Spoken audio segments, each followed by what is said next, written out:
더 빠르게, 더 편리하게, 더 새롭게 AI 시대 승자가 되기 위한 미국 테크 탑10 기업들의 치열한 경쟁이 시작됐다. AI 시대 승자는 누가 될 것인가? AI 투자의 모든 것 타이거 ETF와 함께.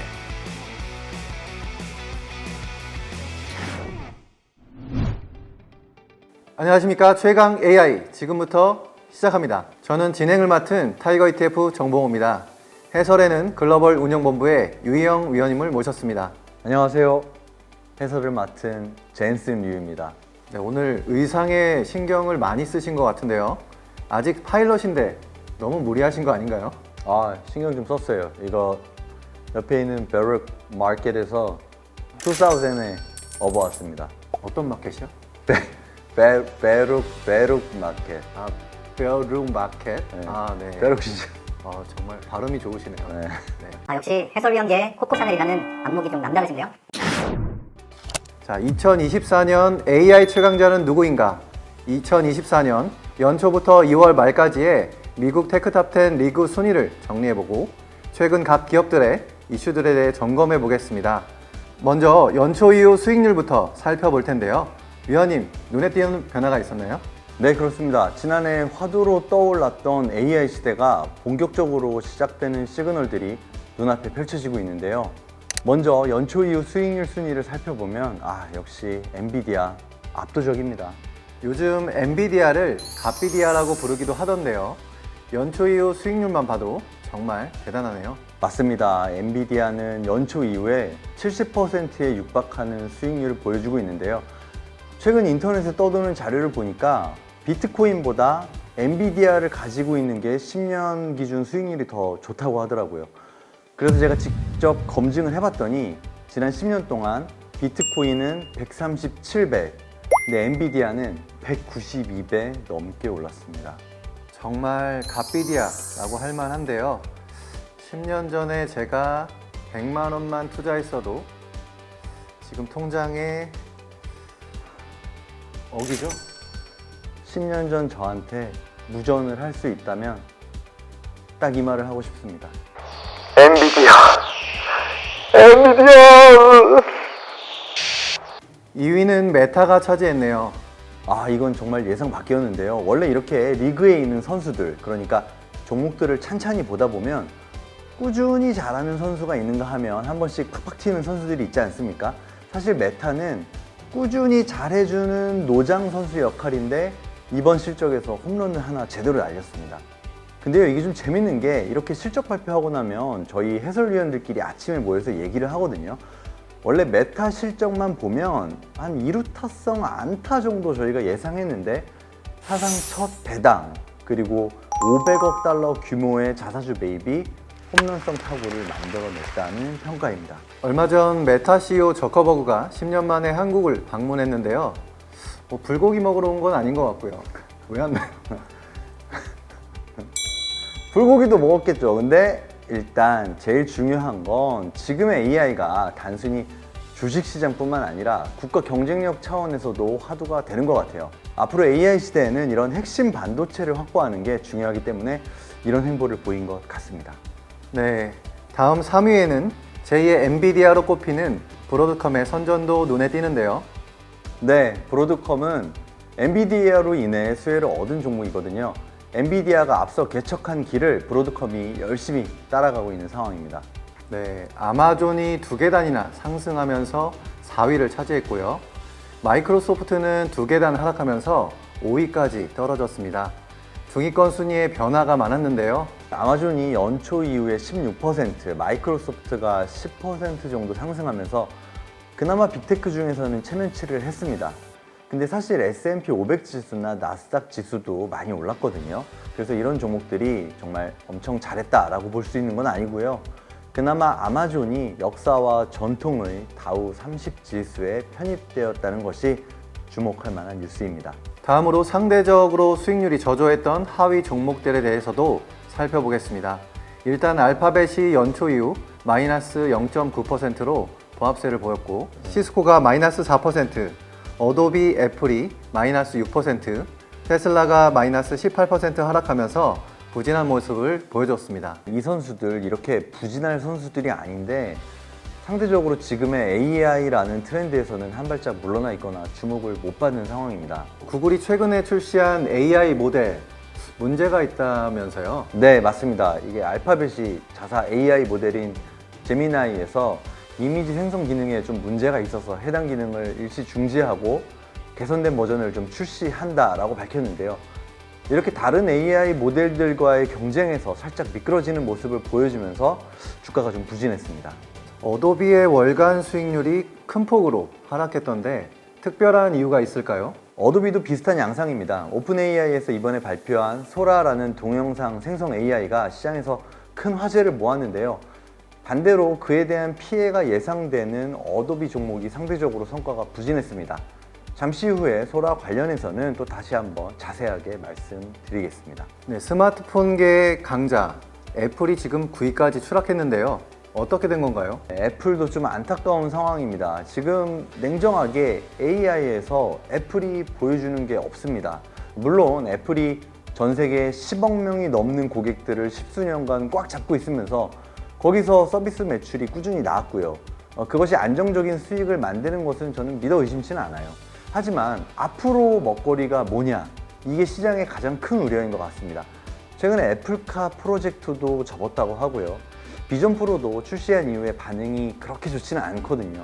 이런 부분이 주가 부진의 요인인 것 같습니다. 네, 지금까지 연초 이후 2달간의 수익률 순위에 대해 알아봤습니다. 본격적으로 미국 테크탑10 기업들의 주요 이슈에 대해 알아보겠습니다. 오늘 특별히 의상까지 이렇게 준비를 하셨는데 최근에 가장 뜨거운 이슈인 엔비디아에 관련해서 한번 질문 드리겠습니다. 시가총액 2조 달러를 지금 돌파했는데 어디까지 갈 것이라고 생각을 하시나요? 천비디아 가시나요? 다시 한번 10년 전의 저에게 무전을 날립니다. 엔비디아! 진짜 엔비디아의 저력은 무시무시한데요. 사실 이런 추세라면 이번 달 안에도 시총 2위인 애플을 따라잡을 수 있을 만한 상황입니다.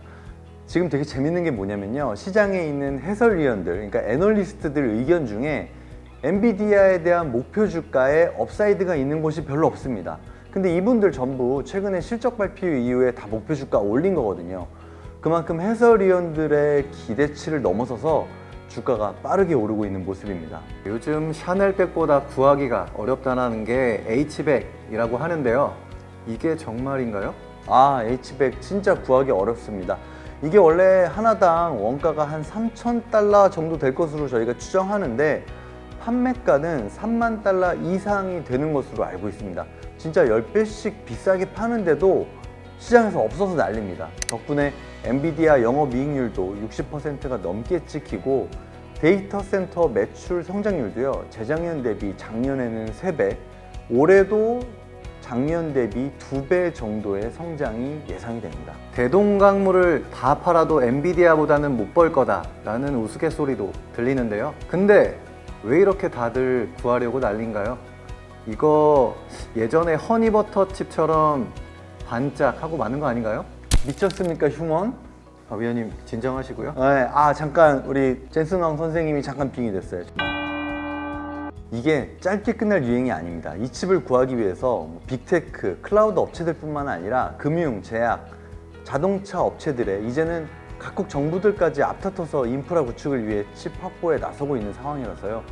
수요가 쉽게 가라앉지 않을 것 같습니다. 해설위원님도 엔비디아 덕에 최근에 좀 쏠쏠 하신 것 같던데요. 원래 본업에서는 감독으로 뛰면서 이 엔비디아 선수한테 정말 눈물이 날 정도로 고맙고 감사한 마음입니다만 해설위원의 입장에서는 너무 혼자만 잘 나가는 게 살짝 무서운 느낌도 있는 게 사실입니다. AI 인프라와 관련된 수요 빠르게 성장하고 있고요. 엔비디아가 독보적인 점유율을 계속 유지하고 있습니다. 향후 출시될 라인업들도 기대가 되는 상황이고요. 엔비디아가 이번 3월 18일부터 GTC 컨퍼런스를 개최하는데 이렇게 조금씩 걱정이 생기시는 분들에게 이번 GTC 컨퍼런스에서 젠슨왕 감독이 또 어떤 청사진을 보여줄 수 있는지 저희 모두 기대해 보고 있습니다. 엔비디아와 함께 부각되고 있는 기업이 브로드컴인데요. 시총 1조 달러를 넘보고 있는 브로드컴 어떤 기업인가요? 사실 브로드컴은 잘 모르시는 분들이 많으실 것 같아요. PC 조립이나 공유기에 관심이 있으신 분들은 또 아실 수도 있고요. 이 회사는 저희가 반도체라고 불리는 카테고리 중에 우리가 아는 CPU, GPU, 메모리 같은 범용 제품 빼고는 다 만듭니다. 홈페이지에 있는 제품 리스트가 한 1000개라고 하니까 말 다 했죠. 반도체계의 다이소입니다. 이렇게 브로드하게 답하니까 브로드컴인 것 같아요. 이렇게 다 잘하는 기업이 이제서야 뜨는 이유가 있을까요? 현재는 AI 생태계를 구성함에 있어서 필요한 학습이나 추론 과정에서 대부분 엔비디아의 범용 GPU 제품을 사용합니다. 근데 엔비디아 혼자 잘 나가는 거 다른 플레이어들이 지켜만 보고 있을 수는 없죠. 그래서 구글이나 테슬라 같은 기업들이 자신들만의 AI에 특화된 칩을 만들려고 하는데요. 이러한 특수목적 반도체, 저희가 전문 용어로 ASIC이라고 부르는 이 반도체를 브로드컴이 잘하고 있습니다. 이 시장이 향후 AI에서도 큰 역할을 할 것으로 기대되면서 브로드컴 주가에 좋은 영향을 끼치는 것으로 판단됩니다. 네, 앞으로 브로드컴이 제2의 엔비디아가 될 수 있을지 지켜볼 필요가 있겠습니다. 마지막으로 다뤄볼 이슈는 AI 신상품입니다. 최근에 오픈AI가 출시한 소라가 큰 반향을 불러일으키고 있는데요. 소라는 어떤 프로그램인지, 앞으로 어떤 영향을 줄지 한번 짚어주시죠. 다들 보셨죠? 캐스터님도 보셨죠? 소라 동영상. 소라, 푸르른 소라? 다들 보셨을 것 같아요. 소라 동영상. 근데 못 보신 분들이 있으실 수도 있으니까 저희가 간단하게 영상 같이 보면서 얘기해 보시죠. 이 영상을 전문 업체에서 작업하려면 적어도 며칠 이상 걸리겠죠. 편집 비용도 컷당 수십만 원에서 수천만 원 이상 들고요. 특히 이제 배우가 특정 장소를 걸어 다니는 영상을 만들려면 장소 섭외하고 인원 통제하고 이런 것도 필요하고요. 그런데 이런 것들이 그냥 스크립트 몇 줄로 구현된다는 겁니다. 진짜 놀라운 거죠. 해설위원 입장에서 가장 주목하는 부분은 이러한 변화가 AI를 준비하는 업체들에 어떠한 영향을 미칠까 하는 부분입니다. 오픈 AI의 알고리즘을 활용한 동영상 제작 플랫폼이 기존의 다른 소프트웨어 기반의 이런 동영상 제작 생태계를 잠식할 수 있지 않을까라는 의문이 생길 수밖에 없는데요. 그래서 소라의 영상 발표 이후에 어도비 주가가 이틀간 10% 수준 조정을 받기도 했죠. 저 또한 이런 부분에서 앞으로 AI가 어떤 국면으로 발전해 나갈지, 승자 독식이 될지 아니면 대체제를 만들 수 있는 기업이 나올지 면밀히 체크해 보려고 합니다. 이렇게 각 기업들의 성적과 새로운 기술들에 대해 이야기를 하다 보니까 AI 시대가 피부로 와닿는 것 같은데요. 투자자 입장에서는 AI 성장의 수혜를 받을 수 있는 투자 전략을 세우는 게 중요할 것 같습니다. 맞습니다. 미래 AI 시대를 준비한다면 미국 테크 탑10 기업들의 행보에 주목하는 게 무엇보다 중요하다고 할 수 있겠습니다. AI 시대 승자를 알아보는 최강 AI. 첫 번째 시간 어떠셨나요? 최근 가장 관심이 큰 분야인 만큼 앞으로도 발빠른 정보와 핫한 이슈를 가지고 찾아뵙도록 하겠습니다. 미국 테크 탑10 기업들에 대한 궁금증과 시장 상황에 대한 투자 전략까지 확실하게 풀어드리겠습니다. 앞으로도 기대해 주십시오. AI 투자는 최강 AI와 함께! AI 투자는 타이거 미국 테크탑10, 타이거 글로벌 AI 액티브 ETF와 함께 해주세요. 다음 달에 이거 할 수 있어, 이거? 고생하셨습니다. 고생하셨습니다. 이거 안 돼, 안 돼. 이거 안 돼. 그냥 어도비 어플이. 따따따따따